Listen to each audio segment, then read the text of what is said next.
எல்லாருக்கும் வணக்கம். பல்லவன் எக்ஸ்போர்ட்ஸ் சங்கர் பேசுகிறேன்.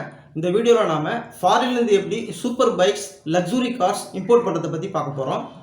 நம்ம நாட்டில் ஹீரோ ஹோண்டா, பஜாஜ், டிவிஎஸ் இப்படி எத்தனையோ பைக் இருந்தாலும் நம்ம ஊர் இளைஞர்களுக்கு ஃபாரினில் தயாராகும் சூப்பர் பைக்ஸ் மேலே ஒரு தீராத காதல் இருக்குது.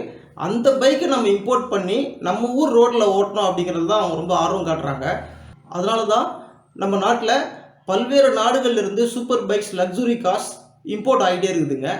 நம்ம ஊரில் இருக்கும் வசதியான வீட்டு பையங்கள்லாம் 5 லட்சம் ரூபாயிலேருந்து 50 லட்சம் ரூபாய் வரைக்கும் செலவு பண்ணி ஃபாரினில் தயாராகிற சூப்பர் பைக்ஸை வாங்க தயாராக இருக்காங்க.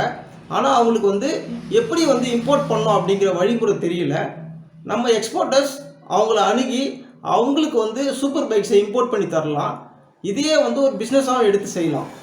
குறிப்பாக சொல்லணும்னா Harley and Davidson, Apache, Ducati, Kawasaki, South கொரியாவை தயாரிப்பான அயோசன் இந்த மாதிரி பைக் இந்தியாவில் பல இளைஞர்கள் வச்சுட்ருக்காங்க.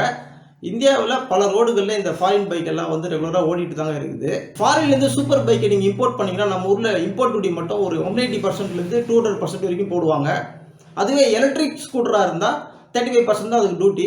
ஒரு முறை அமெரிக்க அதிபராக இருந்த ட்ரம்ப் கூட இந்தியாவில் எங்கள் நாட்டு தயாரிப்பான ஹார்லி அண்ட் டேவிட்சன் பைக் எக்கச்சக்கமாக வரி போடுறாங்க, வரியை குறைச்சிக்கலாம் அப்படின்னு சொன்னது நினைவு இருக்கலாம். ஃபாரின்லேருந்து பைக்கையோ காரையோ இம்போர்ட் பண்ணுறதுக்கு முன்னாடி நம்ம ஊர் மோட்டார் வாகன சட்டத்தை நம்ம எக்ஸ்போர்ட்டர்ஸ் தெரிஞ்சு வச்சுக்கணும். அடிப்படை விஷயங்கள் தெரிஞ்சுக்கிட்டு அதுக்கப்புறம் இம்போர்ட் பண்ணால் உங்களுக்கும் எந்த பிரச்சனையும் இருக்காது, கவர்மெண்ட்டுக்கும் எந்த ப்ராப்ளமும் இருக்காதுங்க. உங்கள் பைக்கை கஸ்டம்ஸில் கிளியர் பண்ணி விடுறதுக்கு.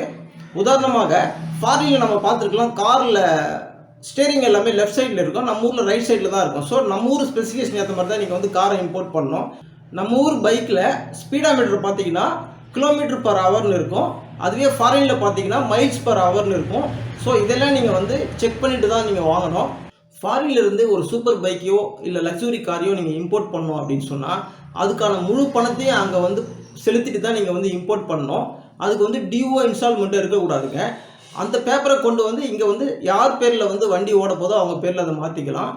அதே மாதிரி ஃபாரின்லேருந்து இம்போர்ட் ஆகிற பைக், கார் இது எல்லாமே இந்தியன் ஸ்டாண்டர்ட், இந்தியன் ஸ்பெசிஃபிகேஷன் தான் இருக்கணும். இதில் உங்களுக்கு ஏதாவது டவுட்னா நீங்கள் நியர்பை ஆடியோ ஆஃபீஸில் போய் கேட்டு தெரிஞ்சுக்கிட்டு அதுக்கப்புறமா இம்போர்ட் பண்ணலாம். இந்தியாவில் இருக்கும் பல்வேறு நாட்டு தூதரக அதிகாரிகள், மாற்றுத்திறனாளிகள், சினிமா நட்சத்திரங்கள், அப்புறம் கிரிக்கெட் பிளேயர்ஸ் இவங்களுக்கெல்லாம் ஃபாரினில் ஏதாவது காரோ பைக்கோ கிஃப்டாக கிடைக்கலாம். இல்லை அவங்களுடைய ஓன் வெஹிக்கிள் அங்கே இருக்கலாம், பணி நிமித்தமாக இந்தியாவுக்கு வந்திருக்கலாம், அவருக்கான வெஹிக்கிள் ஃபாரினில் ஓடிட்டுருக்கலாம். ஸோ இவங்களுக்கெல்லாம் அரசாங்கம் பெரிய கட்டுப்பாடெலாம் விதிக்கலை. அவங்க விருப்பம் போல் அவங்க வாகனத்தை இங்கே இம்போர்ட் பண்ணி ஓட்டிக்கலாம். அப்புறம் ரொம்ப முக்கியமான விஷயம், ஃபாரின்லேருந்து நீங்கள் சூப்பர் பைக்கையோ லக்ஸுரி காரையோ இம்போர்ட் பண்ணுறீங்க அப்படின்னா அதுக்கான ஸ்பேர் பார்ட்ஸ் இந்தியாவில் எங்கே கிடைக்குதுன்னு முன்கூட்டியே தெரிஞ்சு வச்சுக்கோங்க. ஏதாவது ஸ்பேர் பார்ட்ஸ் ஃபியூச்சரில் போயிடுச்சுன்னா அதுக்கெல்லாம் காசு செலவு பண்ணி இம்போர்ட் பண்ணிட்டு இருக்கக்கூடாதுங்க. இது ரொம்ப ரொம்ப முக்கியம். நம்ம ஊரில் super bike luxury car import ஆகிற மாதிரி நம்ம நாட்டில் இருக்கும் பைக்கு, கார் எல்லாமே நம்ம சுற்றி இருக்கிற கண்ட்ரியான சிங்கப்பூர், மலேசியா, மாலத்தீவு, இந்தோனேஷியா, கம்போடியா இங்கெல்லாம் எக்ஸ்போர்ட் ஆகிட்டு தான் இருக்குது. உங்களுக்கு அப்படி ஒரு ஆர்டர் வந்ததுன்னா அது ஈஸியாக செய்யலாங்க. பைக்கையோ காரையோ எக்ஸ்போர்ட்டுக்குன்னு சொல்லிவிட்டு நீங்கள் பர்ச்சேஸ் பண்ணிவிட்டு அது ஆடியோ ஆஃபீஸில் கொடுத்து எக்ஸ்போர்ட்டுக்கு ஏற்ற மாதிரி நீங்கள் பேப்பர்ஸை மாற்றி தர சொன்னால் அவங்க டாக்குமெண்டேஷன் பண்ணி கொடுப்பாங்க. ஸோ சூப்பர் பைக் இல்லை லக்ஸுரி காரை இம்போர்ட் பண்ணுறது ஒன்றும் பெரிய விஷயம் இல்லைங்க. அதே மாதிரி நம்ம நாட்டிலேருந்து ஒரு பைக்கையோ காரையோ எக்ஸ்போர்ட் பண்ணுறது ஒன்றும் பெரிய விஷயம் இல்லை. உங்களுக்கு அடிப்படையாக சில மோட்டார் வாகன சட்டத்திட்டங்கள் தெரிஞ்சிருக்கணும். அதே மாதிரி கஸ்டம்ஸில் அவங்க கேட்குற பேப்பர்ஸை நீங்கள் கொடுக்க தயாராக இருக்கணும். ஸோ முயற்சி பண்ணால் நம்மளால் முடியாது எதுவுமே இல்லைங்க. இந்த வீடியோ பிடிச்சிருந்தா லைக் பண்ணுங்கள், ஷேர் பண்ணுங்கள், கமெண்ட்ஸ் பண்ணுங்கள், உங்கள் ஃப்ரெண்ட்ஸுக்கும் ஷேர் பண்ணுங்கள்.